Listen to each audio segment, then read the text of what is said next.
the leaders that came before him, that tried to do it before him, suffered from what is known as a lack of imagination. And you started out by saying, I think Donald Trump is trying to reshape the world. And the reason that the world has been the way it is because the leaders in charge are not really the people that are in charge. The problem is not Iran. The problem is Islam. When somebody is in power, no matter what, under all circumstances, no matter what you say or what you do or what you threaten with, at no stage, at any point, are they going to relinquish power. He has countries rethinking the way of doing business. And of course, the overriding theme of this is China. And I think you're quite right when you say he's trying to reshape geopolitics, and we're starting with Venezuela because this is how it's going to play out. And then you have that idiot in Colombia saying, come at me, come and take me, come and take me, go on, I dare you. Is that there's actually no such thing as international law. And the country that rules planet Earth, and we've known this for a long time, the country that rules planet Earth is the one with the biggest blue water navy, the edge into the abyss. And I wonder what's going to happen next. Okay, so I'll add that to the list. The end of the world. Okay. If ever you come to Sydney, if you've never been to Australia before and you came to Sydney for the first time, you go, wow, this is this is not what I thought. But the minute you leave Sydney and you go anywhere else in Australia that's not Sydney, you'll go, now I see what they're talking about. Now I get it. Because I'm from here, and whenever I go somewhere else, I'm like, oh, yeah, I forgot. That's right. That's what it's actually like. Good. Thanks for doing this, man. Appreciate it. That's all right, man. You well? Living the dream. Thanks for asking. Yeah, beautiful. I'm doing okay. How are you doing, Rob? Same as the last time you spoke to me. I'm doing well. Yeah. The only other way is to move to an island somewhere or move to a small town. I mean, Australia is packed with small towns like that, right? It is. It definitely is. And Australia's some of those places where you can go and move to where everybody still knows everybody, which is really quite nice. It's like a extended family. If ever you come to Sydney, if you've never been to Australia before and you came to Sydney for the first time, you go, wow, this is this is not what I thought. But the minute you leave Sydney and you go anywhere else in Australia that's not Sydney, you'll go, now I see what they're talking about. Now I get it. Because I'm from here, and whenever I go somewhere else, I'm like, oh, yeah, I forgot. That's right. That's what it's actually like. Yeah, I mean, my guess is, look, I got stereotype. I got images of Australia, and the overriding image I have is out in the bush, some small town, with the houses have rusty roofs on them, those old tin roofs on them, and you got some guy in an old floppy hat and Eurobeige, and he drives a rusty pickup truck, and he's got his shotgun and in the back of his truck, and he. I think you'd be surprised. It's a bit more sophisticated. Oh yeah, I'm sure it is. Oh, yeah. I know that when I go, it's not going to be that image. I know that, Cindy. So I prepared myself for it. I'm just telling you what my image is. That does exist. Last Christmas, Susie and I went on a holiday to Adelaide, and Adelaide's not a very big place. It's a relatively small city, and then to the kind of southeast of it, towards Melbourne, is all the wineries, and then you have the kind of the ranges that border the northern part of Adelaide. But if you track like north from Adelaide, because it's on the pointy bit of South Australia, if you track north, that is if you were going to go towards Western Australia that way, you don't drive very far. You drive for maybe 90 minutes, and then you end up in those one-horse towns. And there are these old tin shacks. There's one pub, there's one church, there's one school, there's one of everything, and then the cars are from like 30 years ago, and there's no gutters. There's sealed roads, but there's no curb. And you think, man, what do people do here? And they just live there because it's transitory. That's in between everything and stuff like that. And I remember we stopped at this place north of Adelaide. It was about as far north as you could go on the freeway before it turned into literally nothing. And we parked at this little creek on the edge of town. It was really, really pretty and really scenic and stuff. But as you look to the west, it's nothing. It's just like flat. It wasn't quite desert yet, but it was like all the salt bush and sort of marshes and stuff like that. but it was flat for as far as you could see it. It was a clear day. You could see probably to the horizon would have been 20 kilometers away, and there's nothing. And you go, man, this place is really, really vast. And if you had to go that way and you broke down, man, you're in for a long walk if nobody's coming that way down that bush track. So you have to be careful with those distances as well, right? It can be pretty dangerous if you get yourself caught out. Okay, guys, listen. Today we get to flex our YouTube muscles a little bit. Now, normally on my YouTube videos, I try to keep it to 7 or 10 minutes because I know the YouTube audience they don't have much of an attention span. Talking about attention deficit disorder, most YouTubers can't get past 2.5 minutes on a video. But on these videos, Rob and I like to indulge ourselves. We're going to visit. And we're gonna talk our mind, and we're gonna go down rabbit holes probably, and we're gonna invite you to be a fly in the wall, and you can listen to whatever you want. You can fast forward if you want or whatever, but we're just gonna chat. We're probably gonna be here. If history is any guidance, we're gonna be here for the next 5 hours. But I'll probably have to make it as a two-parter. Maybe I'll cut this out into a couple of videos. But so on this video, some videos like this, we like to talk about topics that are outside of our usual YouTube channel topics, but still interest us. It's our way. This is where Rob and I kind of scratch that itch, because in both our cases, we don't have a lot of people in our close circles. Like I can't go to my family on Thanksgiving dinner and talk about U.S. monetary policy. They'll roll their eyes. They'll never listen to me. But Rob and I have similar interests, and we both love to criticize the government. We both like to, so we're kind of like partners, and we're both provocateurs. We like to, poke the bear, so to speak. So how you doing, Rob? Good to see you, man. I'm really well, Ed. It's great to see you, man. I haven't seen you for a little while, so I'm looking forward to talking about all the things that are going on and the potential end of the world, the tyrants that are ruling us, and all the craziness that's happening. So let's get into it. All right. So I made a list to try to keep us on track because we have a habit of going down rabbit holes. So let me give you kind of a list of the things that I want to get to today. All right. So what do I have here? I've got Venezuela, Mideast, Russia, China, Panama Canal. I got written down here Iran collapse. So the chaos in Iran. Greenland. The Somali/government fraud, the U.S. dollar decline, and the rise of Islam in the UK, Australia, in Europe, etc. So plus other stuff, I'm sure we're going to get into. But that's a little taste of the things that I want to delve into. Now the title. There's one thing before you get into it, Ed. Would you indulge me and allow me to kick it off? Yeah, please do. Because you missed one really, really important thing. I don't know if people recognize it. Today is the 10th of January here in Australia, so the 9th in the US where you are. So we're in the future here. But most people on planet Earth don't realize that planet Earth almost ceased to exist yesterday.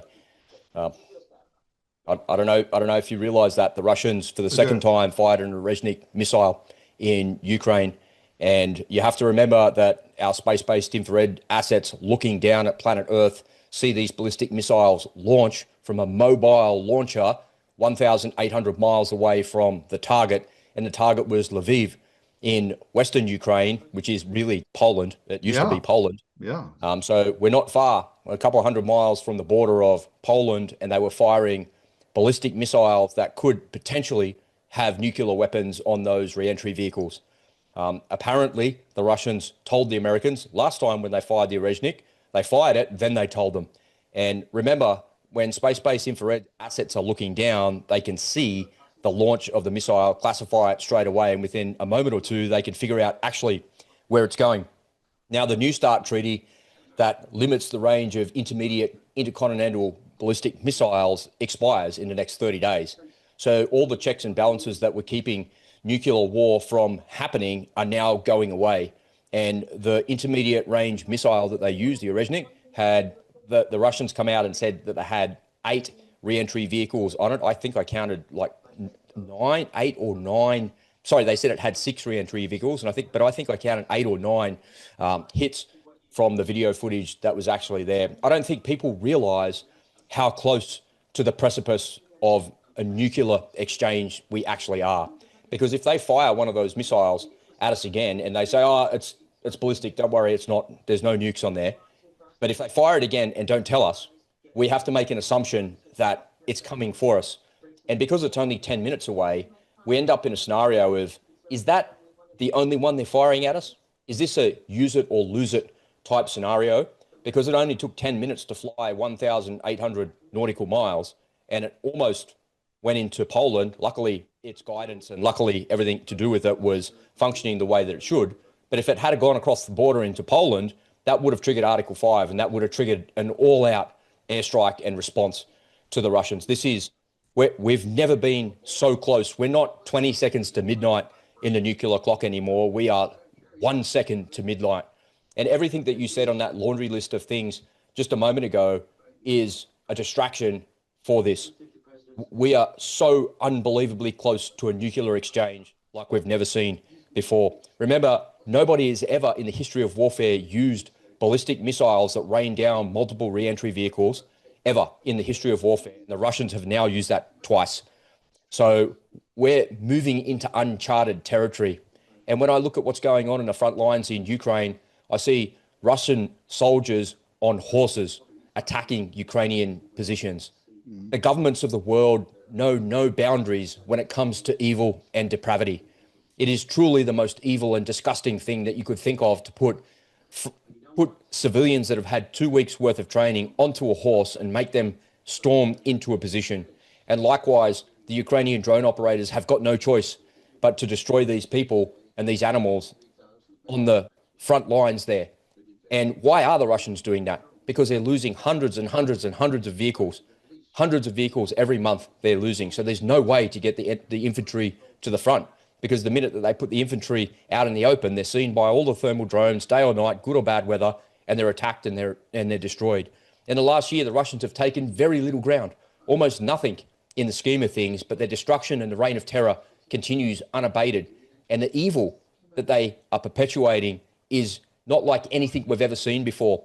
And remember, when we run out of conventional weapons, because we have the UK and France now saying that they're going to send troops there, when we run out of conventional weapons, the only thing that they've got left to do is to use nuclear weapons. And now we're seeing the escalation ladder. We're going up the escalation ladder again.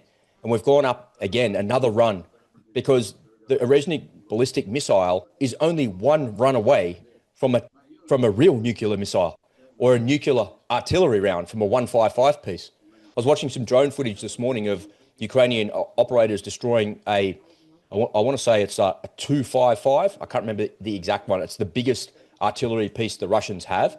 And back in the day, in the Cold War, that's the artillery that they would use to fire nuclear artillery rounds. As the NATO hordes were coming over the hill in the Slovakia Gap or whatever it's called, they would line up those artillery rounds and fire the nukes at the advancing troops as they were coming over the horizon. And likewise, the Americans had the same thing, and the NATO troops had the same thing on their side. As the Russian hordes were coming over the horizon, we'd fire nuclear-tipped artillery at them. So everyone forgets that Russia still has that capability of doing it with artillery. We don't need to do it with a missile. We don't need to do it with a cruise missile or a ballistic missile raining down from space. But we are closer to nuclear war than we've ever been. And yesterday afternoon, my time, when that actually happened and that went on, I thought to myself, man, it's just complete and total and absolute silence in mainstream media. Because people don't understand the ladder of escalation and how far up that ladder we are and how close to the very top of it we are. We're now staring over the edge into the abyss. And I wonder what's going to happen next. Okay, so I'll add that to the list. The end of the world. Okay. That actually does fit right into one of the categories here. All right, so I shaped this. I named this first segment as the reshaping of the world, or Trump reshapes the world. I'll think of a better title by the time this video comes up. But the general point is what's been going on very recently, namely what's going on in Venezuela, along with many other things. I think Trump is reshaping geopolitics as we speak in very short order. So give me like 5 minutes to make my case, and get your pencil out and take notes, because I'm gonna, you're gonna want to weigh in here. So First of all, Trump is a he thinks big. He doesn't do anything small. He does everything big. He's boisterous. He's loud. But he likes to. You ever hear the word? You know the magic word, right? That they use in magic, abracadabra, right? Abracadabra. Actually, that is an Arabic word. I think the actual pronunciation like azapadababada, whatever however they say it. But we call it abracadabra. Well, what that means literally is it's so because I say it's so. If I say the word, it becomes into existence. So abracadabra, there's a rabbit out of my hat. That's what that literally means. I think what Trump says is, you know what? I think we should take over Greenland, or I'm going to buy Greenland. And everyone laughs and scoffs. Well, you know what? One day here soon. Abracadabra. Abracadabra. You know what? I think that we should kidnap Maduro. Oh, you're crazy. Here we are.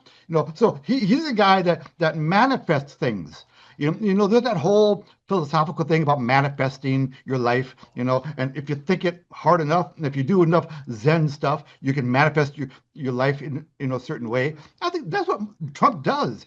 He manifests things. He decides, you know what, I think this is a good idea. And he finds a way to make it happen, finds a way, to do it. And I think he is manifesting his way into a new global world. Things are going to change, and it's happening fast. So let's first by going. I'm going to start. I'm tempted to start with Venezuela, but that's really good. I'm going No, to start there. Start there. no, because there is an arc to the way I want to approach it. I want to start actually with the Mideast.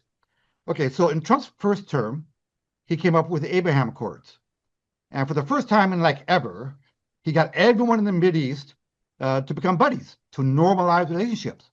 Everyone in the Mideast except for Iran. Iran, he kind of cut them out of the loop. And so everyone else in the Mideast, they normalize relationships except with that crappy little country called Iran. And then he what did they do during this term? He destroys their nuclear weapons. So now the threat of them being a nuclear power, all of a sudden, overnight, is off the table. I don't know why that wasn't the biggest story of the year when that happened. It's like, whoa, so what? So overnight, he eliminated them as a nuclear weapon threat. That's a Did huge. he? Yeah. Did he? Well, take a note. You chime in when we get. I'm just throwing stuff out for now. Okay, and You're getting the lines in the water. that's right. That's right. That was the third one. Yeah, I'm going to get you to and then after bombing the nuclear, he spent like weeks.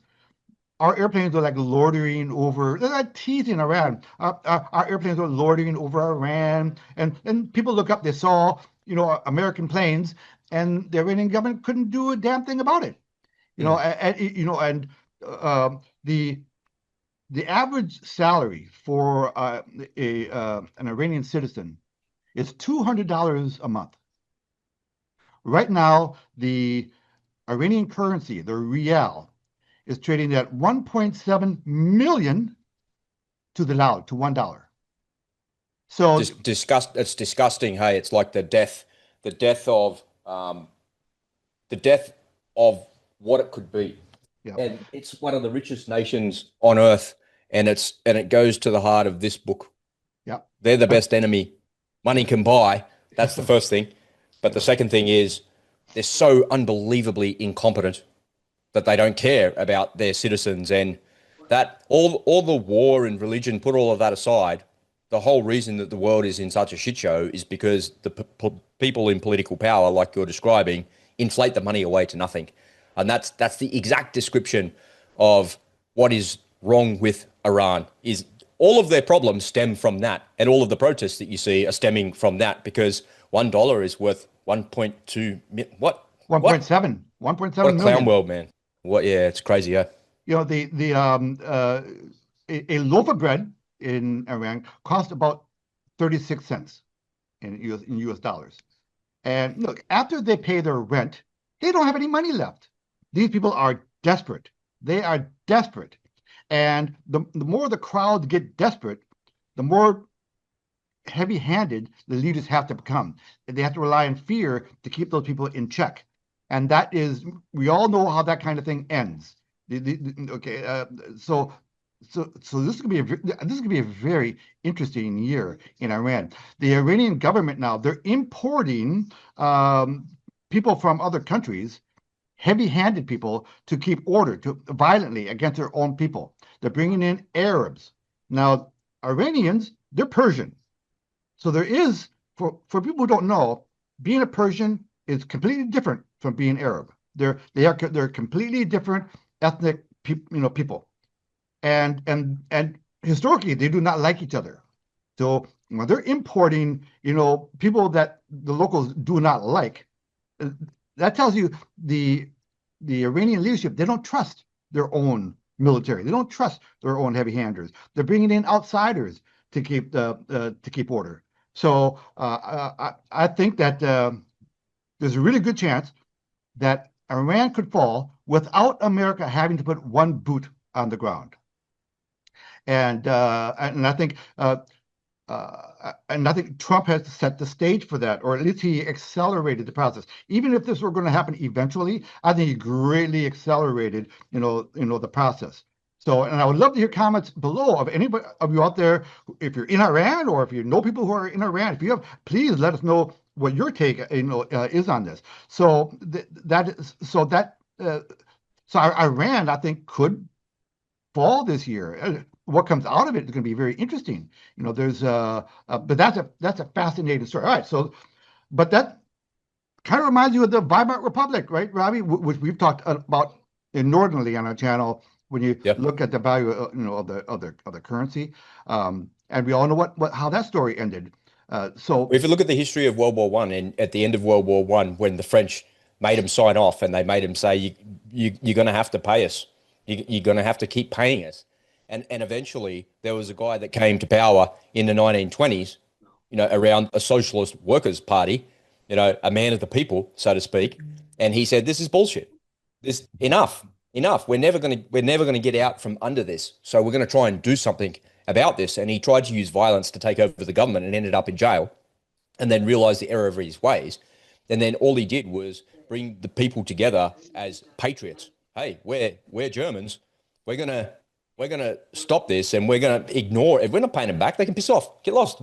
And then he restarted the economy, and everyone said that's really good. And he got elected to power, and then he just got rid of everybody that was in his way. And for a long time, he did a lot of great things to Germany to pull them out of the economic woes that they had, but they had no choice to be able to do that. Otherwise, they would have been under the thumb of the French the entire time, and that would have been a very different part of history. I really like how you kind of started there with the Abraham Accords, because many people had tried previously to actually solve the problems in the Middle East. And when you look back at the history of what they tried to do, it was all about recognizing a Palestinian state, which for all intents and purposes, there is no such thing. There's no such thing as a Palestinian. There's only Arabs. Palestinians don't exist. That's hypothetical and fake. And it was made up by Yasser Arafat, who's an Egyptian, Allah, an Arab. So he's not a Palestinian. So it's like saying that I'm born in Australia, so I must be an Aboriginal, or you're born in freaking Minnesota, and you must be an Indian from a Minnesota tribe. Like, what a load of fucking nonsense. Just because you were born on a piece of land, it doesn't mean that you get to claim some hypothetical, fictitious name. There is no Palestine. There are no Palestinian people. That is fake. That's fake. And it's like there was no COVID. It was fake. The whole thing was fake. Yep. I've never seen it under a microscope. It's fake. Yep. Palestine is fake. Yep. And Donald Trump was very clever, because it reminds me, I can't remember what book it is in for the life of me. It's in a military, I think it's in a military training doctrine, something like that, where I wish I could remember. It's something that stuck with me for a very long time. So everybody had tried to do the same thing before. Bill Clinton tried to do it. Barack Obama tried to do it. George Bush tried to do it. George Bush tried to do it. And then on and on. Ronald Reagan tried to solve problems. And then we can trace all the way back in American presidents to solve the problem that Yasser Arafat created with the PLO, who was a terrorist who hijacked airplanes to draw attention to his cause. It was fake. It's a fake cause. Mm-hmm. Palestinians are not real. And those people are just Arabs. And the people in charge were murderous terrorists. And they still are today. They're murderous terrorist by our definitions. They're not freedom fighters, they're terrorists. That's right. That's a fact that cannot be denied, and that's a historical fact. No which way you try and say it, there's no nice way of saying it, because it's just the truth. And when I speak the truth, I know the truth is on my side. I don't have to hide behind some fake Palestinian thing, because it's not real. It's not real. Okay. And the thing that I was alluding to was Donald Trump was very clever, because the Arabs never came together in the so-called Arab Accord the peace accords that he was trying to create, because they had said, in order for us to come together, you must recognize a Palestinian state. But no matter what happens, the Americans are never going to do that, and the Israelis are never, ever going to do that either. So it's never going to happen. And he said, well, why don't we come together first, do that first, and then we'll do that. We'll get to that, because we've tried to do this, and it's never worked. But everybody seems to want the same things. Nobody wants to be fighting with each other anymore. We all want economic interests. You want to trade with us. We want to trade with you. You can have trading opportunities with them and then with you, and everything is good. And he looks at it from an economic perspective. And the military thing that I thought of was, it's the leaders that came before him, that tried to do it before him, suffered from what is known as a lack of imagination. And you started out by saying, I think Donald Trump is trying to reshape the world. And the reason that the world has been the way it is because the leaders in charge are not really the people that are in charge. They're governed by the lobby groups that pay them. They're governed by some strange, hypothetical fucking one world government that wants to rule over everybody. They want to have mass immigration to destroy countries' identities. So then you're going to be a citizen of the world rather than a citizen of America or Australia or Poland or whatever country you're part of. You're going to be a citizen of the world, not of the country. They want to destroy your identity, so there's a one world government.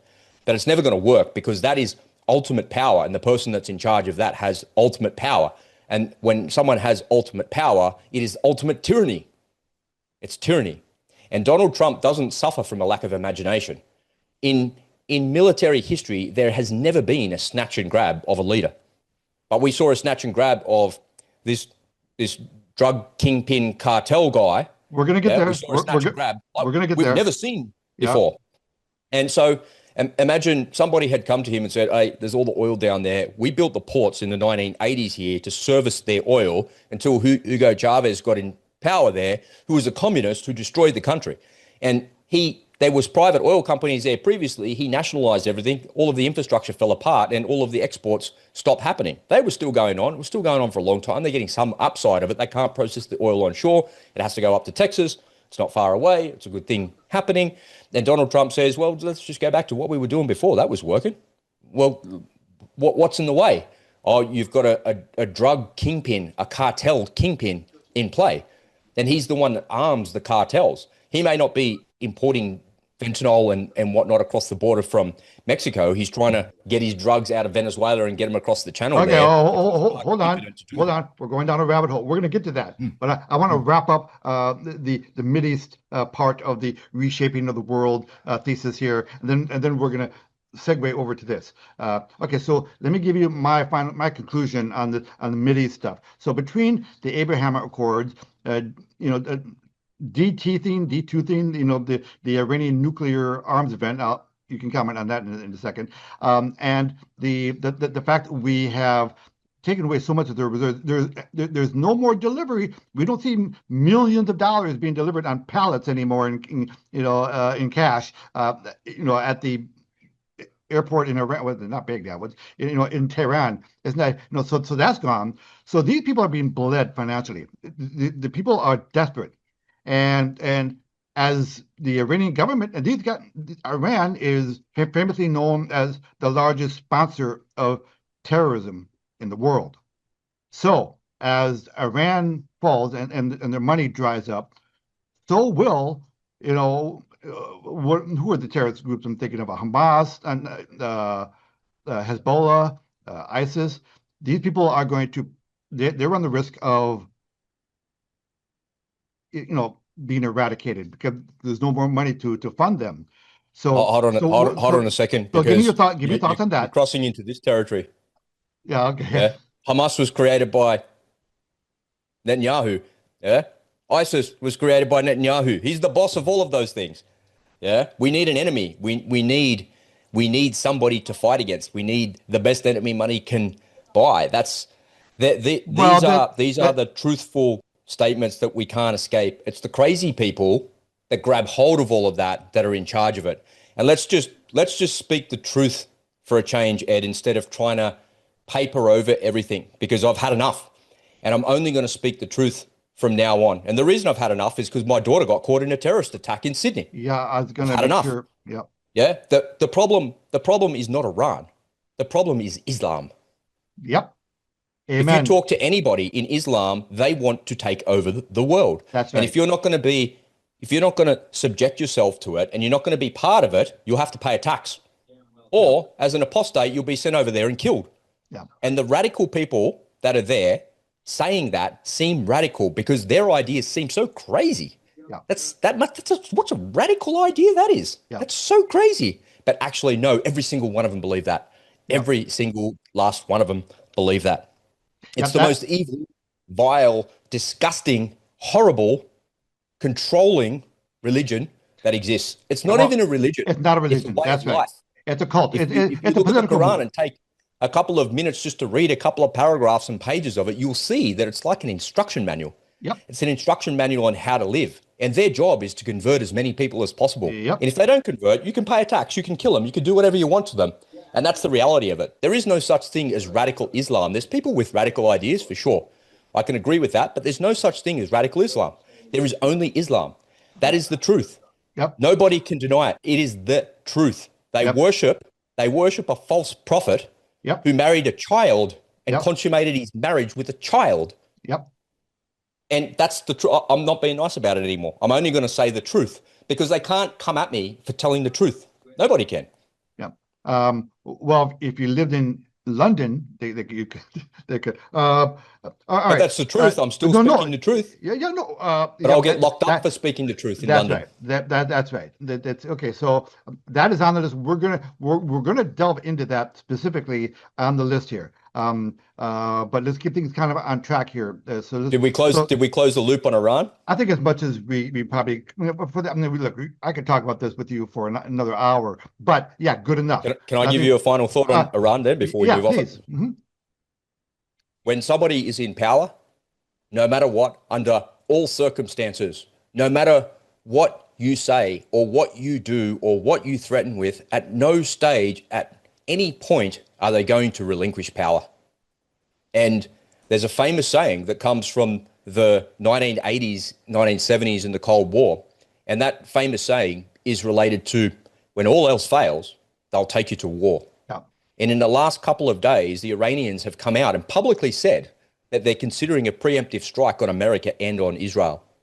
And as we move into the closing escalatory phases of the so-called People's Revolution that's happening in Iran, whether that's happening because of America's CIA, Mossad, or something else, I doubt it because there's too many people that are there. They might have instigated, they might be supporting it, but I think the people, as you say, fundamentally want change. They no longer want to be repressed by they're one of the wealthiest nations on earth. They've got so much oil. Should be. It's a gigantic, it's like Australia. It's a gigantic country. They have all of this wealth and they're just led by fools that have an ideology from 600 years ago. And they think because they've got everything that the people don't matter, that they don't want to share in the wealth. So whether it's been the fires have been stoked by Mossad or the CIA or somebody else, who knows? There's too many people there for them to lock up. There's too much going on. And now that it's started, is it going to have enough momentum to keep going? My fear is that when all else fails, they'll take the country to war and they'll launch against the Israelis because we know they've got the capability to do that. But worse than that, they'll launch against the Americans in Qatar, in Bahrain, and down the road in Abu Dhabi and Dubai, because it's just across the way there. It's pretty close. They'll try and attack their ships, and then they'll try and unleash the full force of the Americans and of the Israelis to get everybody off the streets and get everybody fighting. Because what we need to do is to stop fighting amongst each other. We need to rally around the flag and fight these great Satans and these little Satans. We told you for the last 30 years that's the great Satan and the little Satan. We're going to fight against them. So don't be surprised if these crazy people, because you're painting them into a corner, and they're just freaks. They're absolute freaks. Yep. And that they worship pedophilia. Yep. And these people will start a war because Yep. if you can get millions of people to believe that it's okay to consummate your marriage with a 9-year-old child, then I can get you to believe anything. Then I can get you to do anything. And And that's what they're doing it's right okay to now. marry. They're just a bunch of crazy people, man. And it's perfectly normal to marry your first cousin. It's perfectly Ugh. normal. Yeah. And four more other women.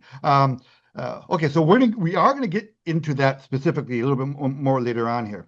Okay, so talking about rallying around the flag. Okay, so this kind of ties in with my general theme. I think there's a chance here that we could, courtesy of Trump, be entering a new century for America. Let me make my case. You know, uh, we've been feeling it for a long time that we're being led down. Nothing is working. The dollar is being destroyed. We've been getting into these forever wars. There's fraud left and right, and it's become kind of a norm. And I think Americans have been kind of jaded about America. The average teenager out there does not is not proud of America. They don't like America. A lot of Americans do not. They're disgusted with America. But we could be entering theoretically a new era for the United States if Trump sees things does things a certain way. I think that Trump is throwing such a big monkey wrench into the status quo thinking of geopolitics that he has countries rethinking the way of doing business. And of course, the overriding theme of this is China. We are in, and we have been in, a Cold War with China. And you and I have talked about this. We've been talking about this, for years. You and I, on our podcast. So China is, and I think Trump right now he's playing. He's the one playing chess, where China is playing checkers. China is so famous for having for looking out 100 years. Whereas we Westerners, we only look out for the next quarter. So we're stupid, but they're smarter than us because they've got a 100-year plan. Well, Trump is cutting them off at the knees and ripping up their 100-year plan, and now they're scrambling to figure out how do we adjust to this, namely the event in Venezuela. All of a sudden, China, through the actions of last week, he took a really big chess piece off the board for China. I mean, China, with his Belt and Road Initiative that you and I have talked a lot about, the way they exerted influence was by giving out giving out billions of dollars of loans to third world countries that they know that they can't pay back. But when they go bankrupt on those loans, they'll take over the local port and they'll take over, their rare earth mineral mines, and they'll take over, and that's the way they've done it.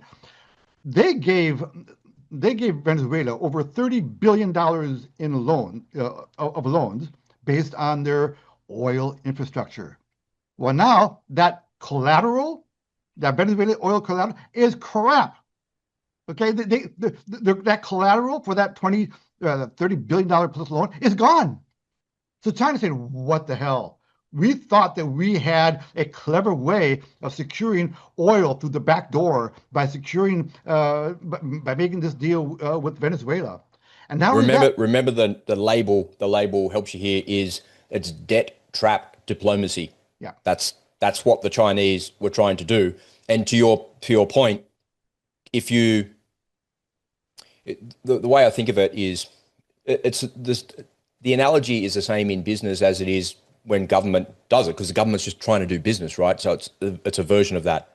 If you're doing business in a way that's not enlightened and not benefiting everybody, and you're just using a carrot and stick all the time, eventually that's going to bite you in the ass. And that's exactly what you're describing, is that at no stage did the Chinese ever expect that the president of that country, who's favorable and friendly towards the CCP, was going to be snatched in the middle of the night and taken away. And everything to do with China is like out the window. That was not in their calculus at all. And that's, once again, that's because the reason that something like this has never happened before is because of a lack of imagination. And there's so much imagination here. Imagine if we went and did that, yeah, and the creative strategies that you've never seen before. And I think you're quite right when you say he's trying to reshape geopolitics, and we're starting with Venezuela because this is how it's going to play out. And then you have that idiot in Colombia saying, come at me, come at me, come and take me, come and take me, go on, I dare you. And Just then a like couple of Maduro. days later, he's on the phone Yeah, kissing ass. yeah, Like, really? Which one is it, man? Come on. yeah, But yeah. anyway, sorry, I interrupted you because I thought that those words, a reminder of those words would help as well. The debt trap diplomacy, because they've tried that here in Australia and it hasn't really worked. And they've tried that in many other parts of the world and it hasn't worked. But sadly, it's worked more times than it has. And I think that that's in their calculus as well. Well, it worked like a charm in pretty much most of Africa. Yeah, It's in Africa, it definitely does. Yeah. where a lot of rare earth is. It has worked really well. Without having to go to war. All right, so that the entire area of the world, the Caribbean, everything south of us is now, in play all of a sudden. Now the communists, they've had decades of making a huge inroads and make a huge foothold at our doorstep. Venezuela, right? Cuba, the Cubans got into Venezuela and they taught the Venezuelans how to be communists. And then we saw what happened to the country. It's We saw horrible, what isn't it? happens. Yeah, It's communists. just awful. Yeah. Yeah. Well. Now Cuba, which is just a few feet away from Venezuela, they've got to be saying, "What the f?" I guess we're not as smart as we. So they are rethinking Russia. I mean, who are the biggest providers of military intelligence and military hardware in Venezuela? Russia and China, right? So Venezuela had all this sophisticated, apparently anti-missile this and anti-communications that state of the art, and that make it impossible for America to do any kind of serious. What happens? In like 20 minutes. They fly a shitty helicopter in there and fucking takes and fast rope down old school with infantry and take some guy in the middle of the night. Like, really? So Well, much for apparently they had thousands of man pads and Igla missiles and they were going to do this, they're going to do that.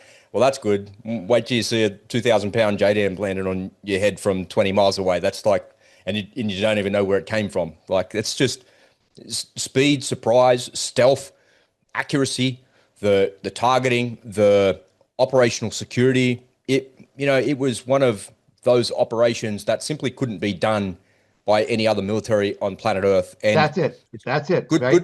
really good to see that the American military got its shit together and showed the world what they're really capable of. Because in my mind, it's a really great level of deterrence. Exactly. And that fuck around and find out thing keeps getting thrown around all the time. And the Chinese military might have superior numbers and they look like they got some pretty good tech, great missiles, great blah, blah, blah, all of this. But really? Yeah. What do you think we're going to do to counter you? Like, really? Is that what you're going to do? Like, yeah, man, I think it's a bit of a losing proposition for anybody that thinks that they can do that. And part of what Venezuela was another form of deterrence. And, I remember when Pete Hegseth took over, he said, we're back. And you're like, what? Because the Secretary of Defense is out doing push-ups and some shit like that. Like, it all seemed like a bit of a clown show to me. It all seemed very American to an Aussie like me. And oh my God.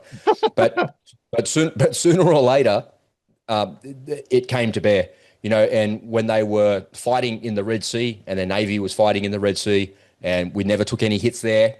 Yeah. That just shows you how superior our tech is. And the Chinese would be watching all of that so closely.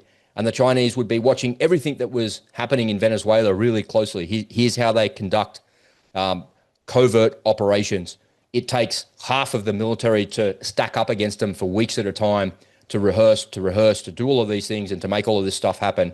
And through a lack of imagination, everyone thought, okay, there's going to be airstrikes that are going to go on for months and months. We'll put troops on the ground. We'll go in there. We'll do a regime change. We'll do all of these things because that's what we'd done before. But all of a sudden, they just went in there and snatched the guy in the middle of the night and went, all right, there you go. If you don't do as you're told, we're going to put a 2,000-pound JDAM in the parliament as well. Are you going to comply? Yeah, it's got to put every strong man on earth. It has to make all of them pause. Oh wow, okay. This is the biggest lesson that I learned about all of this. I don't know why I've never thought of this before. I think I would go, so I'm humble enough to say that maybe 99% of my thinking is from other people. And I hear other people's ideas and go, yeah, that's true. I agree with that. Or, nah, that's not quite right. Or, and I try and, but it's very, very, very, very hard for me to formulate an original idea. It's like trying to invent something. I think maybe in my life I've had half a dozen original ideas. Most of it is from the influence that's around me, from the noise around me that helped me to form my opinions about things. And then I look at my belief systems that dictate how I feel about things, my emotions, and then how I speak about things in the real world. But what I learned, I had an original idea myself. I came up with the idea myself. I don't think that I was influenced by somebody else. Is that there's actually no such thing as international law. And the country that rules planet Earth, and we've known this for a long time, the country that rules planet Earth is the one with the biggest blue water navy. That's it. Yeah. And there's no such thing as international law. And the reason for that is because the country with all the guns is the one that says how shit goes down. And we have international law according to the United Nations, but the United Nations the idea of it is a good idea, but it's an impotent It organization. It is. doesn't have its own military to enforce international law against the United States. You boarded a Russian cargo ship in the North Sea. That's against international law. What According are you to going to whom, do though? about it? Yeah, yeah, What are yeah, you yeah, going to do right. about it? Yeah, look, there are like four versions of international law. You But it got doesn't exist. It's like, I it's know fake. it depends. In the end, it's whoever owns the most guns who's Yeah, going to that's determine, it. what the law is. The Yeah. international law is, and it's not necessarily the country with the most guns. It's the internet. Right. I remember when I was in the when I was back in the Navy back in the day, the biggest thing that was going on in, you're laughing when I tell you this. I don't think I've ever told you this story. Um, down south of Perth towards Antarctica are these like incredible fishing grounds.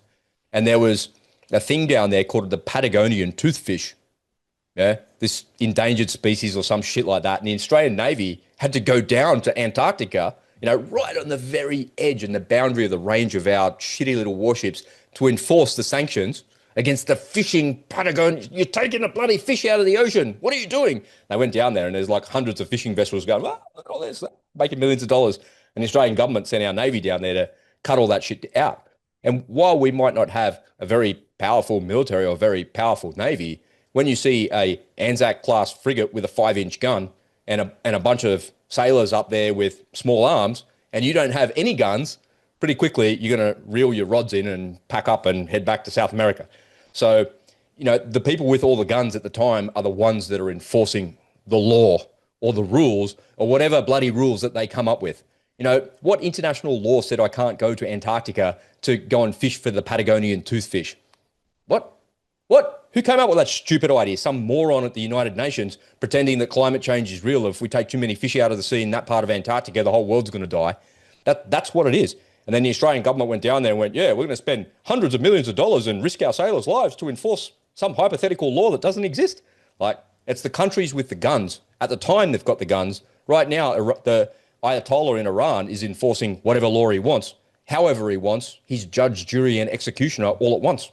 Like, there's no such thing as international law. It's all complete and total nonsense. And Donald Trump doesn't lack imagination in trying to reshape geopolitics and reshape the world in America's favor because he understands it's what you said. He understands that the Chinese are trying to position themselves for a 100-year advantage. But Donald Trump's like, whatever, dickhead, we've been doing this much longer than you. We're way smarter than you. We know way more than you. We've got access to more resources than you. You depend on us more than we depend on you. If China went away and there was a war and we decoupled for the next 50 years, you'd be stuffed, we'd be fine. That's really the crux of it. That's what it comes down to in the end. Now, you need me more than I need you, but really, can't we just work it out? We're trying to work it out, but you're being a jerk. You think I'm a jerk? Like, yeah, Well, it's a funny thing in the middle. what Trump does is he always gives them a way out, right? They said, no, you're going to do it my way, but you know what? I'm gonna make it interesting for you. He always gives them, not a carrot. He gives them an incentive. Say, so listen, if you do this, we're going to do this for you. So now Venezuela, Transactional. transactional. Now, Venezuela is a good example of this imagination, right? Well, previously, when we went into a country and we With the previous wars, Iraq, Kuwait, whatever, we went in and we spent trillions of dollars trying to build their infrastructure and prop them up. Now, in this case, we're going to use Venezuela's own oil to fund all that. So yeah, we're going to take a cut, obviously, and we should. But a lot of that money is going to go toward building up Venezuela itself. So You're that not, oil, but that what you're saying here, Ed, is nothing new. That's what was happening in the 1980s when the infrastructure existed and the oil went from the ports in Venezuela up to Texas to be processed. It's all exactly the same. The difference is there's no more communists in power. The money that is derived from the processing of that oil will be controlled by America. And all things being equal, he'll do what he says he's going to do and share that wealth with the people of Venezuela, not with the corrupt oligarchs that are in charge there. Remember, there's more generals in Venezuela than there is in NATO. And the reason that these people stay in power is because they've got all the guns. And if you defang these people and you take away their influence, even if they've got the guns and you take away their influence, then there's no possible way for them to retain power. And we move to a place where you're going to have a populist leader like the leader of El Salvador, Bukele. You're going to have somebody like that that appears, and that person will take that country into the future. They'll work hand in glove with the United States. They'll extract that material wealth out of the ground and they'll keep it in their hemisphere. Because ultimately, people just want a better life for themselves. They don't care about being in power. right. Regular, Well, normal people just want to put food on the table. And in Venezuela, they've inflated the money away to nothing. Everybody is starving. I've seen on X, I don't know, maybe 20 or 30 people from Venezuela saying what it was like when they lived there. And oh my God, living under a communist dictatorship like that it's hard. It's really disheartening to hear that that has happened in our time. I thought the days of all of that were over, but it's a really tragic thing that happened to that country. Whether you believe what the United States did was right or wrong, you can't deny that the people that live in the United States that are from Venezuela suffered immensely under the weight of that government. And the same thing is happening in Iran. It's the yep, same thing in Iran. yep, They're suffering immensely under the weight of a tyrannical dictatorship. And tyranny is what causes populism. So the people in Italy look and say, we don't want to live under tyranny like these other fuckwits in Europe. So they elect a populist leader. Yeah. And so that happens in all parts of the world. And I think you'll see in the fourth turning that we're in now, we're moving towards more populist governments. Here in Australia, the same thing is happening.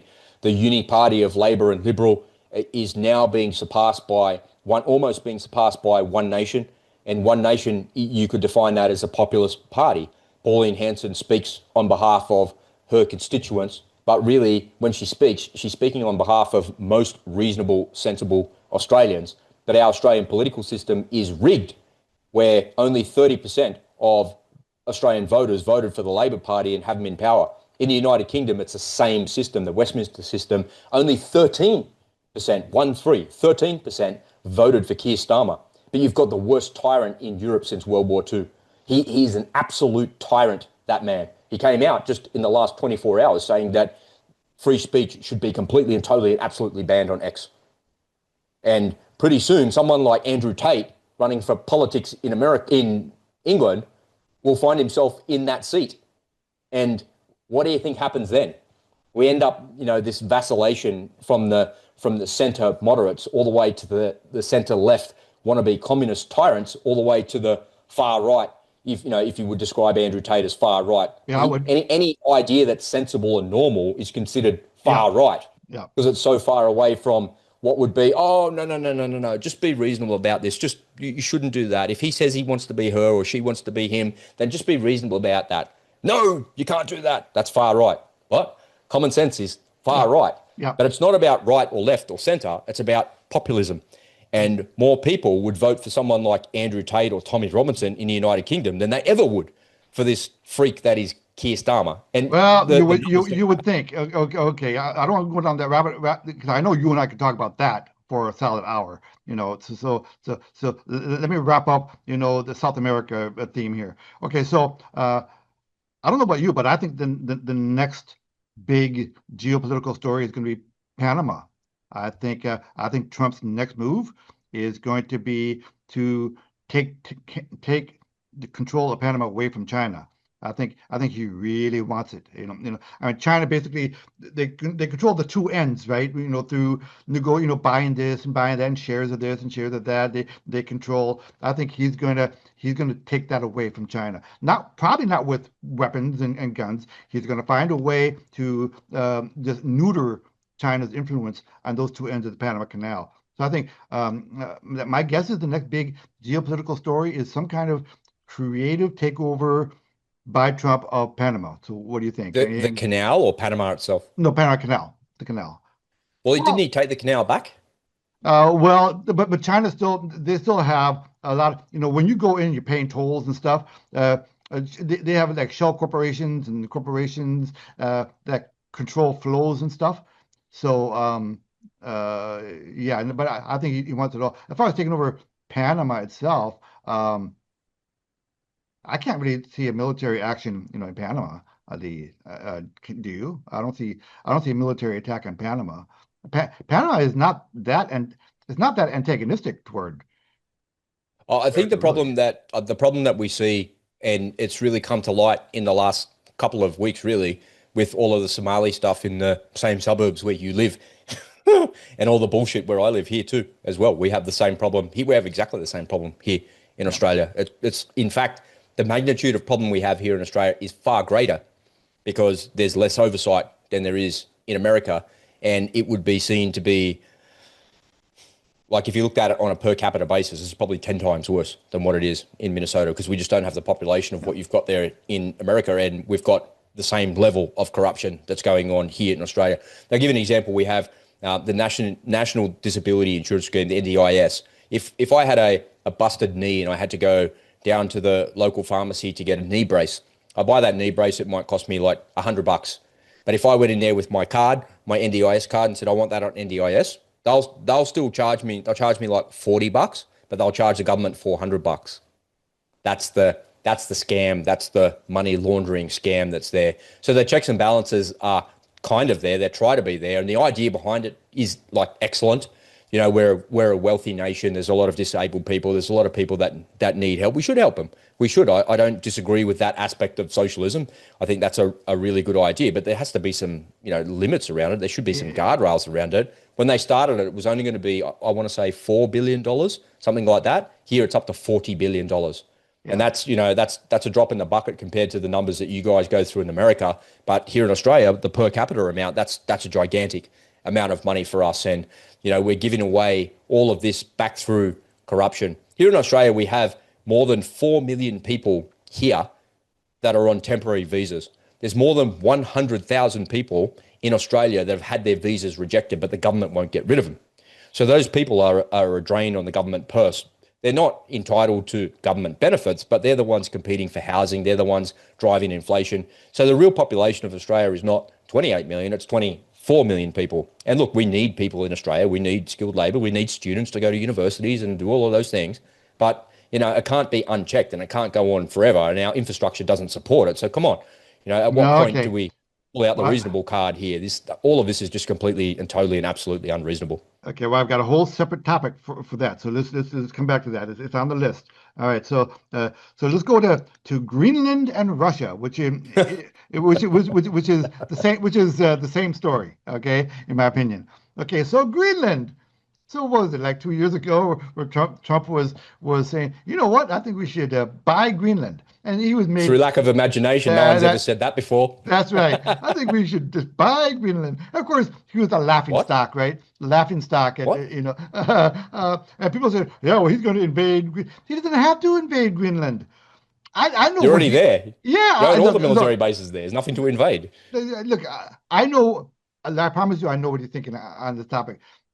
There's like 54. The entire population of Greenland amounts to like 54,000 people. It's not many. Yeah. He could go to him and say, "Listen, I'll give you each $5 million if you vote for this." And Otherwise, it's known as a bribe. there you go. But he'll say that'd be like us buying Alaska from Russia for a few $1 billion. It's a great deal. But if you are an Inuit Indian living in abject poverty in dire gloomy Greenland, and you're offered $5 million, probably if that were to happen after the day after that vote, the following week, probably the biggest new business would be a Lamborghini dealership in Have you ever seen the videos of the folks from Greenland? They walk around, it's like a wasteland, right? There's nothing yeah, there. And they look down and he picks up a rock and he goes, look, there's a ruby. yeah. And just on the ground, he's like, oh my God, that I didn't know rubies were that big. Yeah, they're like this gigantic rock that he's got in his hand. He's like, but why don't you go take that and make money? And like, no, the government doesn't let us. So the Danish government, like, no, not allowed to do it. Turns out the Danish government don't own it. The royals own it. Yeah. That's in the fine print, right? Yeah. The claim that Denmark has on it is not that strong of a claim, guys. And again, if the population voted to make themselves a U.S. territory or a U.S. protectorate, if they vote for it, Denmark can't do anything. The Royals can't do anything. We make a Why deal don't they with, just go there and do it anyway? yeah, look, we'll give you each $5 million, and then It's a little bit like the Panama Canal, right? You could put um, American bureaucrats, not even soldiers, but you could back them with security or whatever, and you could go into the office and say, right, get out, or what? Get out, or what? Or I'll just get that guy over there to put you in handcuffs and get rid of you. Yeah, but this is a form of tyranny, and you can't use tyranny to yeah, get but what you want because it won't work. And yeah, that's yeah. why we're trying to coerce them and trying to do the right thing. And Well, he's trying the to pay thing, 4G, I 4D mean, chess or some bullshit. if we wanted to do that, if America wanted to do that, You we could. could do that. Yeah, of Okay, course you could. but Otherwise known as imperialism. yeah, but it's not a good look. No. It's Well, that's why they don't do it, right? yeah. The biggest problem he would have is the American people, not the Yes. Greenland people. We would not put up with it because Yeah. that's not who we are. Yeah. So he'll do it. He'll do it the other way. He'll bribe them. He'll pay them off. That is the American way. We'll pay you off. All we have to do, we'll just ramp up the printing machine and give you how much you want. By the way, they're still paying the Taliban off, right? To the tune of $80 million Yeah, dollars a month. yeah. Talk about insane. Talk about insanity. But of course, Well, the CIA need the drugs, man, to sell the drugs to actually get the money to fund the CIA and all their black ops. yeah. Well, they're very entrepreneurial there at the CIA. The Google's not enough for them. yeah. So I think Greenland is in play. What do you think? Why do you think that is? Why do you think he wants it so badly? Okay, well, the two main reasons are for the rare earth minerals, which is it's rich Mm. in, and but more importantly is the strategic location. If you take an aerial view, as you know, if you take an aerial view of the Arctic and you look at Greenland is just a stone's throw away from Russia. Uh, If you have you ever seen there's a really great map out there. I have to find it.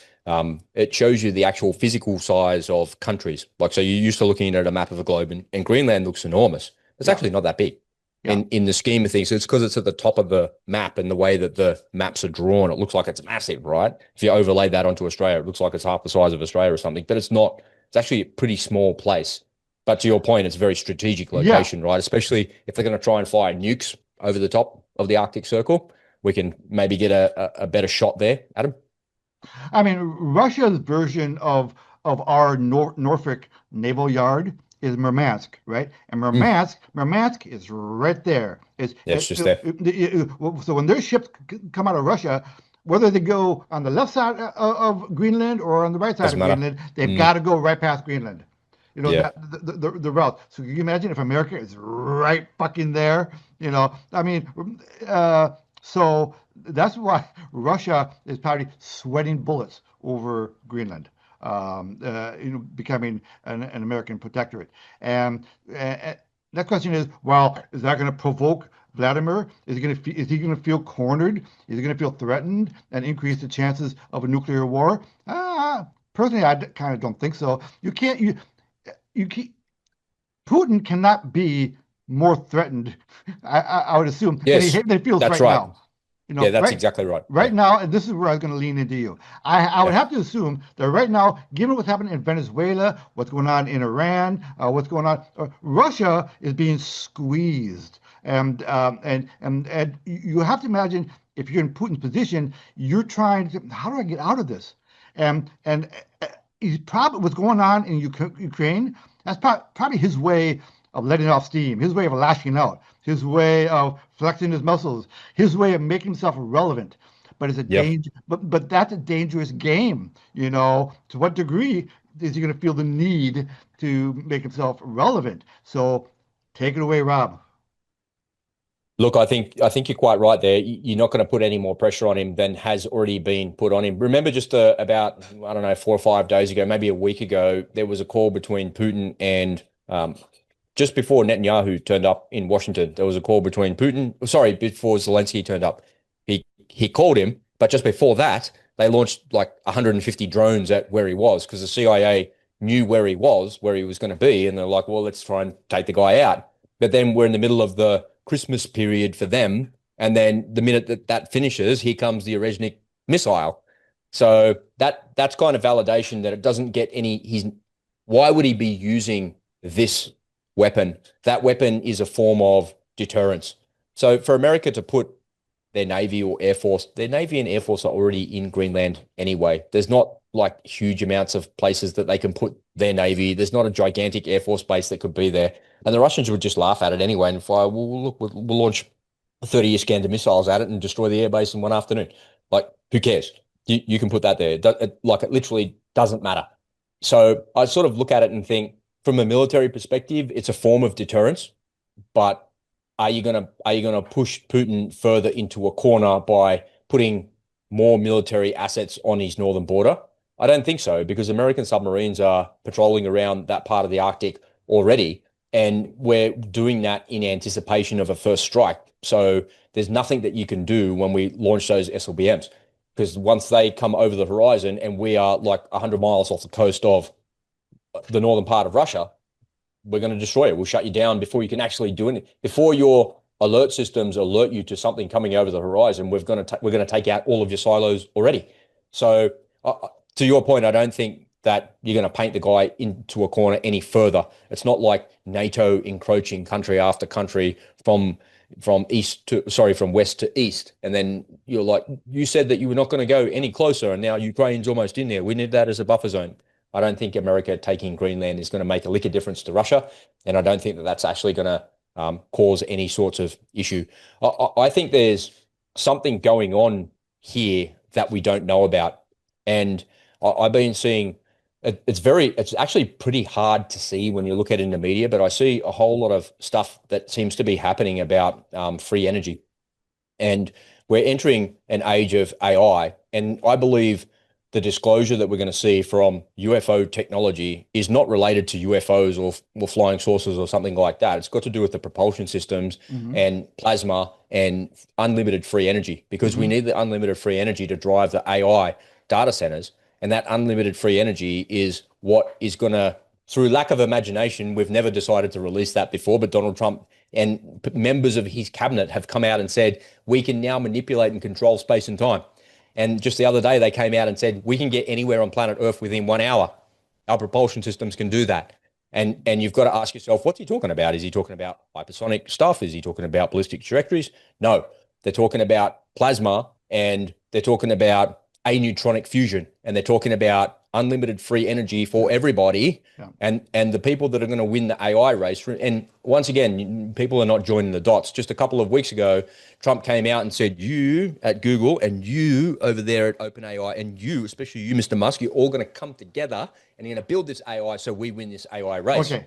And I think that is a bigger threat to the tyrants of the world like Xi Jinping and Putin than anything else.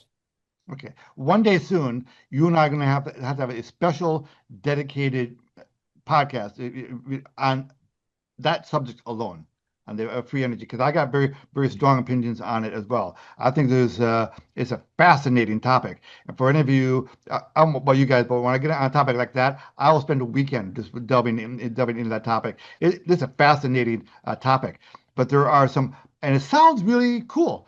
But you know what? There are unintended consequences to that really cool idea that really people maybe have not thought through. What happens when the oil industry becomes irrelevant? What does that make the world look like? There's all sorts of fun. Hey Danielle, there's all sorts of fun little things that.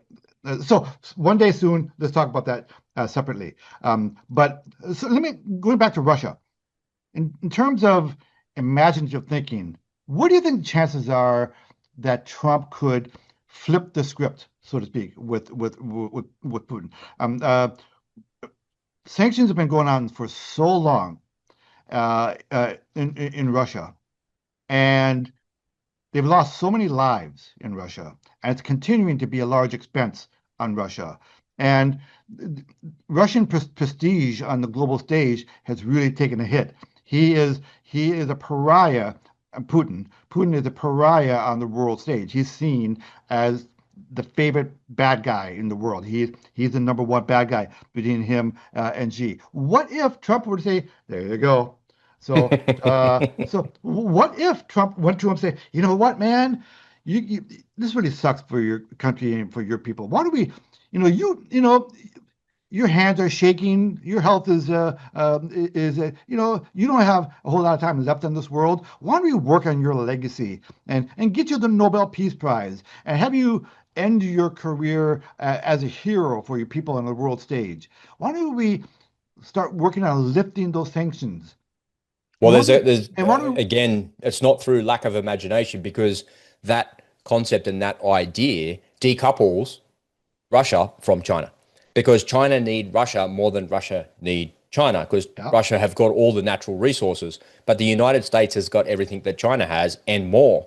So it makes sense to align Russia and America together and decouple from Russia and China and decouple from China and the United States.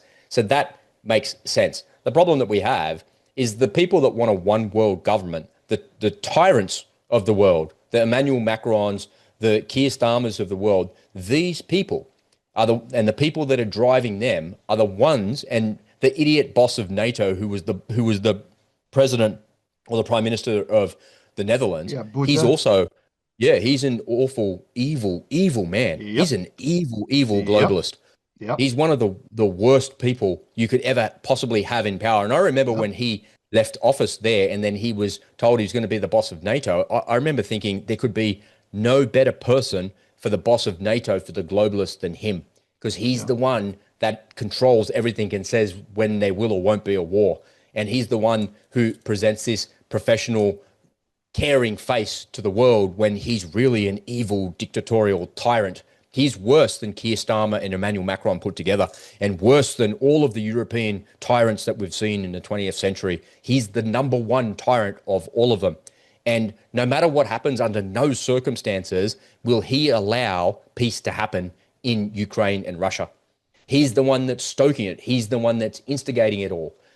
Donald Trump came to power and won the election on, I'm going to end that war in 24 hours. Well, you could if you stop giving them money completely. Just stop today. Stop giving them all the weapons. Then the Russians will roll them up and that'll be the end. But the boss of NATO says, no way, we're not going to have Russians right on our doorstep. And Trump gets pulled right back in. And we have this vacillation, this back and forth, this back and forth. And nobody that elected Donald Trump wants a war in Europe. Nobody wants a war with China. No one wants a war. No one wants any wars. No wars at all. What we want is we want ultimate prosperity. And we want to be the dominant power in the Western world. And we want to be the dominant power in the world. And we want to be a friend to everybody. And we want all of the money that's been sent overseas from the last 50 years of globalism that hasn't worked to come back to the United States. But yeah. Mark Rutte will ensure he is the number one enemy of the world, not Vladimir Putin. It's Okay, Mark Rutte that is the there you enemy. go. I would absolutely agree with that. And I remember the first time you and I mentioned this, and we got some hate mail there in the comments section. But I'm a bigger fan of Putin than I am of Ruta. I mean, not by much. Don't get me wrong. I'm not saying that he's a poster boy. He's a role model for your kids, Putin. But in terms of being a danger to the world, yeah, I think Ruta is more of a danger. Well, let me ask you this though: do you think Trump has enough influence? I mean, Nope. America is pretty much in NATO. I mean, couldn't uh, uh, Trump exert enough pressure to keep Ruda at bay? No, because Really? if he did, there'd be absolutely no chance they'd launch a ballistic missile. Imagine those guys in the Space Force looking at their screens and everything lights up. Oh my God, a ballistic missile has launched from far, far eastern Russia. And they go, oh my God, has that got a nuke on it? Then the bat phone rings and they go, there's no nukes on it, it's all good. And they hang up the phone. And that launches. And now we go, the trajectory is pointing at Lviv. Yeah. What if Donald Trump had real influence, this would not be happening. Donald Trump has no influence whatsoever over Putin. And he has no influence at all over Rutte. None at all.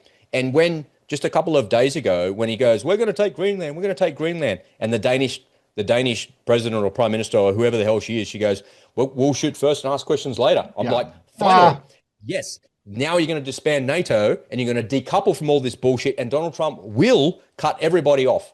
At that point, if you fire one shot at any American like that, now I'm on your side with you, Ed. I'm all the way gun-ho, USA all the way. If that happens, NATO should be disbanded. NATO is the entire reason that this is happening. And I agree with that. People think that, look, NATO was established as a defensive force against Russia. Actually, take it back, against the Soviet Union. Soviet Union, yeah, exactly. Okay? Which doesn't exist anymore. And now NATO is taking actual offensive actions when that's not what they were designed for. They weren't designed for that. And when we designed NATO, we assured Putin in 1989, Baker, when he assured Gorbachev, yeah, we're not going to add, because their worry is they're going to 1 inch, right? That they're going to add more countries. He said, no, I promise you, we're not adding more. What did he do? During his own term, within 2 years, they added Georgia, or was it Georgia? They added, and since then, we've been nothing but adding countries, getting closer and closer and closer to Russia. Remember, people have just got such short memories because the news cycle goes fast. But all of these things that we're talking about are the foundation pieces of it happening. If you recall, in the early 2000s, when Putin took over, he got the economy in order. Everything was turned around because that idiot drunkard was in charge for all of the 1990s. Yeah, running around, getting on the piss, and he was just drunk the whole time. And then Putin took over, and suddenly they became a serious country because they are and were a serious country. And it was at that point he tried to engage with the Europeans. And at that point he was like, well, why isn't Russia in NATO? Well, if it's a defensive alliance, if we all get attacked, well, why can't we come and help and do that? And they were like, no way. No way that's going to happen. And if you read the history of Putin, and if you read, here's another book on my shelf. Yeah, Rebecca Koffler goes through the history of all of that, and she goes through the history of how he tries to engage with the Europeans and why the Europeans failed to engage with him. And eventually he just throws his hands up and says, there's nothing I can do about it. Whatever I say, however I try and do it, trying to do the right thing by everybody, by my country, and we've left this communism behind. I don't like that. I never liked that. I never wanted to be part of that. This is the system that I've inherited of trying to solve these problems. Nobody would play ball with the guy. And the reason for that is because we need a boogeyman. We need the enemy. We need some sort of enemy. And he ceased to become the enemy because he brought prosperity to Russia, and regular Russians started to live just like regular and normal lives. And if you go back historically and you look at history and you look at interviews and you read books about what Russians want, what they want is they want peace. They no longer want to be at war because they had so much war. And the Cold War was such a repressive thing for them, and communism was such a repressive, awful, dark time in human history, even though all of that was instigated by the Americans. Yeah, when we go right back, it was paid for by them. Yeah, that's where it all comes from. But the point of what I'm trying to say is, there's no better enemy than Vladimir Putin. Is he better than Mark Rutte? No. Is Mark Rutte better than him? No. They're as bad as each other. What I've come to learn in the last year or so is that none of these politicians are any good. None of them. People look to these politicians like they're going to be some sort of messiah or some sort of savior. But the reality is, here in Australia, let me just allow me the latitude here. Here in Australia, there was a terrorist attack, the worst terrorist attack we've ever had in Australia, and my family was caught in the crossfire of that. And I was very, very angry about that had happened. And the Australian government has perpetuated and allowed and set the conditions for that to happen. And after it had happened, now the Australian government takes away the rights and punishes all Australians collectively. The Australian government doesn't care about our interests. The people that are in power lied and gave us bold-faced lies and divided our country with a stupid vote to try and change the constitution of Australia, which was overwhelmingly rejected by 60% of people saying no. But then in state parliaments, they passed the legislation anyway. The Australian politicians don't care or look out for the Australian people. The Uni Party does not do that. This is the rise of the populists and the populist party that will do that. And whether you like it or you don't like it, the Australian government has punished the Australian population, punished them since COVID, punished them by ostracizing them from society, punished them by saying that you have to have a fake passport, you have to have a fake vaccination, you have to have a fake mRNA injection, a fake gene therapy into your body. And more than 30,000 Australian people have died, and nobody has ever been held accountable. Nobody has been put in jail because of it. And everybody just tries to obfuscate the truth and hide behind government, hide behind bureaucracy, and hide behind everything. Every bureaucrat and every politician in Australia fucking hates you. They hate you. They hate everything that you stand for. And now they came out with this, federal police came out, these petty tyrants, these police tyrants that are so weak that they can't put a man down shooting people in a public place. They're so weak that they put their hands up and hide behind cars. They're the weakest, most useless police force that have ever existed on planet Earth. And all of the police that presided over the worst terrorist attack in Sydney have still got a job. Every single one of them. From the Premier to the Police Commissioner to the top brass in the cops, they've all got jobs. Every single one of them, 10 layers deep, should all be dismissed and fired. All of them should be fired.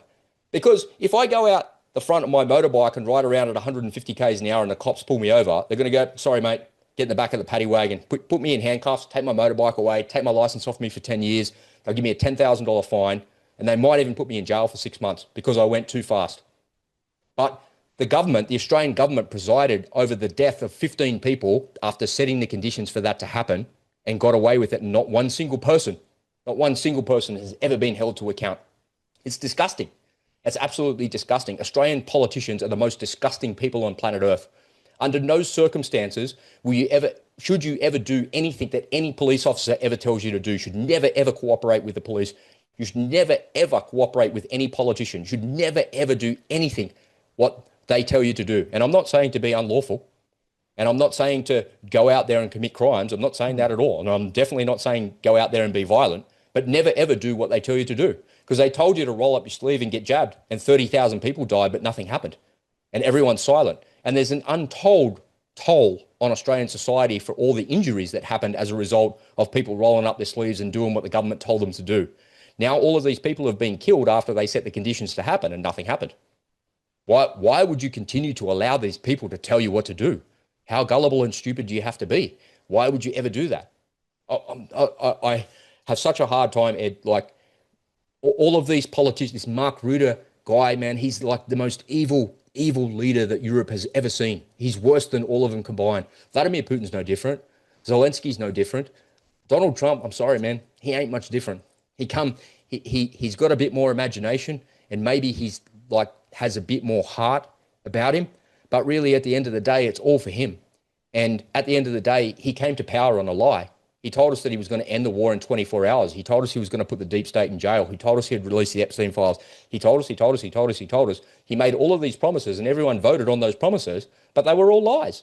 And the same thing has happened with the Australian government. They promised all of these things at the election. They're all lies. And now all of this social cohesion has happened. The Australian government had rolled out these federal police tyrants. They're tyrants. Yeah, they're tyrants who said that the Bondi terrorist attack had nothing to do with religion. Nothing. The boss of the federal police said it had nothing to do with religion. What a tyrant. I saw that. And now they have a task force dedicated to social cohesion. But this is how upside down the clown world of Australian politics and Australian federal police are, is that they say that there's a task force for social cohesion. So you can't go out there to break social cohesion. But the Australian government spent $400 million breaking social cohesion with the voice to parliament by saying that black people have more rights than white people and we should recognise them and we should do that, even though the people on the for side were known communists. known communists, known communist sympathizers. Our Prime Minister was a communist, a member of the Australian Communist Party, the Workers' Party, communist like Stalin, like Pol Pot, communist, like that. So now they have a task force about social cohesion. Are we going to go back and look at that? How about the Premier of New South Wales that came out and admitted on camera in front of a press conference that when he was 23 years old, he went to a dress up, and he dressed up as a what? What do you think he dressed up as? Starts with N, ends in I. That's what he dressed up as. And he came out and said that, and he said he was ashamed of it. So in social cohesion, are you allowed to do that? Are you going to go back and do something about that? What about the voice to parliament? That broke all social cohesion, like Australian society had never been broken before. And that's by design. They're trying to divide us. They're trying to divide us and conquer us. But they failed dismally, because you can't divide a society that loves their country. You can divide a society against the leadership very easily. But once those leaders go away, the love of country returns, man. And people will proudly sing the national anthem and proudly wear a flag over their shoulders and proudly be Australians like that. It's a strange upside down clown world that we live in, man, of no accountability. I'm punished. I'm continuously punished and taxed into oblivion, while the people in charge have no accountability whatsoever, none, zero, presiding over the worst terrorist attack in history in Australia, and still have their jobs. Still have them. Yep. Unbelievable. Unbelievable. Tell us what do you think though about the politicians there? And okay, if you ask anybody in Australia now, right now, what did Albo handle this the right way? No. For here in Australia, we have a thing called a Royal Commission. And a Royal Commission is meant to be an independent third party funded by the government to examine what happened and why it happened, and they examine everything. And they came out, the Prime Minister came out and said, no, there'll be no Royal Commission over that. And the reason he said no to that is because he's worried about what is going to be uncovered. And what will be uncovered is that the Australian federal government and the state governments set the conditions for these Islamists, freaks, these pedophile worshipping freaks, to go and commit these crimes on Australian soils. So they set the conditions to allow that to happen, and they're going to be, somebody's going to point the finger and say that you kept saying that they could protest. You kept saying that they could do that. You're the one that approved that. You approved that. Mr. Police Officer, you said they could do that. You said they could do that. You said they could do that. You never arrested them. They're inciting violence. They're doing all of these things. They're saying fire, fire in a crowded theater when there was no fire. They're inciting violence. They were saying gas the Jews at the Opera House, but you came out and said with some technology that they weren't saying that. You said that they weren't saying that, even though you told me not to believe my lying ears and my lying eyes. What? That's why you don't want a Royal Commission, because the Royal Commission will prove that you are evil. They'll prove that you're an evil tyrant. And all of them are complicit in it. All of them. There's not one single politician in Australia that is not complicit in the evil that was perpetrated at Bondi Beach. All of them are complicit. No one's held to account. No one's held to account for COVID. Why would they be held to account for a couple of people dying on a beach? What? So I guess we're never going to get an answer as to why these asshats were able to shoot for 20 minutes before anyone showed up. Well, I can tell you exactly why. Okay, go ahead. I can tell you exactly why. Yeah, what happened? Why did it take them so long? 20 minutes. Because we've got the weakest, stupidest police officers on planet Earth. There are no stupider, weaker, more hopeless police officers than New South Wales police. That's it. That's the truth. Because anybody with half a brain in their head would pull their weapon out, would close with the enemy and destroy the enemy as fast as humanly possible, because that's the oath that they swore to protect. That's what they were supposed to do. And they completely and totally failed. And not one single one of those people that were there that day has been fired. Not one of them. Not one of them. They've all still got a job. Not one of them. Every single one of those people should be locked up for a failure and for a failure of their duties and for disservice to the Australian public. They should be put in jail and shamed forever. Now, do you mind sharing the story of your daughter on Bondi Beach, or would you rather not? No, I'll share the story. She was right. We've all seen the footage. Right where that bridge was, she walked across that bridge, walked across the road and up the street a couple hundred meters to a place called Betty's Hamburgers. She was in Betty's Burgers getting a hamburger with a boyfriend, and the shooting started. And her boyfriend was near the window, like, what's that noise? What's going on out there? And then all of a sudden, everybody down the street running down the direction, running away from that. And she called me, hey, Dad, I'm okay. Everything's okay. She's calling me while it's going on. And I'm like, where are you? And she said, we're in Betty's Burgers. And they moved everybody out to the back of the shop. So if somebody came into the front of the shop, then nobody could, they moved them out the back. And then there was too many people and they came out and then they sort of started to disperse. But man, she was like properly traumatized by that. Yeah, And I mean, she was in there you said for the entire the whole time, time it was right? happening. Yeah. Yeah. She wasn't right there. She was a couple hundred meters away from Yeah. it, but maybe like probably 150 meters away, not that far. Because I went there a couple of days later to see where she was and how far away it was. And she said she'd walked over that bridge and gone around there. So, 5 minutes later, she would have maybe got a shotgun round to her chest. And like, yeah, man, it's just like, how can you not be angry about that? How can you not be angry that this has been allowed to happen? And how can I believe anything that comes out of anyone in the media's mouth or any politician that pretends to care?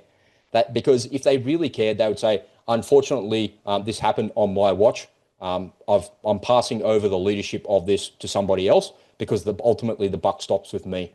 And I was the one that made the decisions. I was the one that failed on this watch. I need to take responsibility for it, and I'll be available for the investigations, but I'm retiring and bowing out of this politics forever. And I'm not running away. I'm available. If the media wants to talk to me, you can talk to me. Here it is. But somebody else needs to be in charge because the buck stops with me. Nobody resigned. Not one police officer, not one person, no one, no Well, one. that kind Just of disgusting failure. that reminds me of our governor here, Tim Walz. He will not Yep. take any responsibility for it. Okay, that's a good segue.